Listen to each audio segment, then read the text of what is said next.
Guys আজকে তিনজন মিলে সকালে নাস্তা করতে এসেছিলাম গরম গরম নরম নরম কচুরি খেয়ে তো সালা পেট গরম। চলো এখন একটু পেটটাকে ঠান্ডা করতে যাওয়া যাক। তাই আমরা চলে এলাম এরকম একটা ভুতুরে জায়গায়। সামনে যে ডাব গাছটা আছে এই ডাব গাছটাতেই বাঁদরের মতো উঠবে এখন মুবা। যে এইদিকে বেশি না বকতে বাঁদরটা চাপতেও লেগেছে গাছে, ধপ ধপ করে ডাবগুলো ফেলছে দেখো। ওহ যা জমে যাবে পুরো দুপুরটা। হ্যাঁ গাইস তোমরা আবার বলো না কাউকে যে আমরা ডাব পারছি, নাহলে সালারা আবার আমাদের ডাবগুলো ভেঙে দেবে। যাই হোক পুরো ডাবের কাঁটিটা পেরে ভাই এখন সুসুরি খেয়ে নামছে, আর ওইদিকে সব কটা ডাব নিচে পড়েছিল বলে সোনু ভাই ছুটছে উপর দিকে। তো দেখো এই মালটা নেমে গেছে গাছ থেকে বাঁদরটা। তো আজকে আমরা হালকা করে এই কটাই ডাব পারলাম, আরেকটু আছে কিন্তু ওগুলো পরে খাওয়া যাবে। তারপর আমাদের এই বৌদিটার সঙ্গে রাস্তায় দেখা হলো।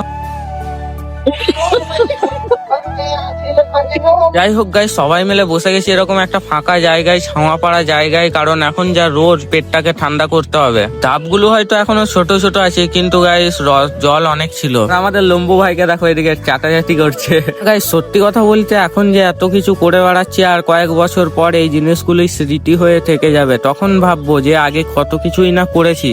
এবার যদি একসঙ্গে এইভাবে মজা করার সুযোগ পেতাম কত ভালোই না হতো, তখন ভাববো। যাই হোক গাইস লাইফ একটাই, অত ভাবলে হবে না, অনেক মজা করতে হবে, অনেক এনজয় করতে হবে। এই বাদ দাও মোটিভেশন কথা বাদ দাও, আমরা এখন মজা করে ডাবগুলো খাই, তোমরা দেখো না গাইস লোভ লাগিয়ে দিও না, তোমাদেরকে তো সালা দেখালেও প্রবলেম আছে। যাই হোক আরেকটা তোমাদেরকে খুশির খবর দিই, আমাদের এদিকে সব দিকেই প্রায় রাস্তা শুরু হয়ে গেছে, কিন্তু 2027-এর আগে রাস্তা শেষ হবে না।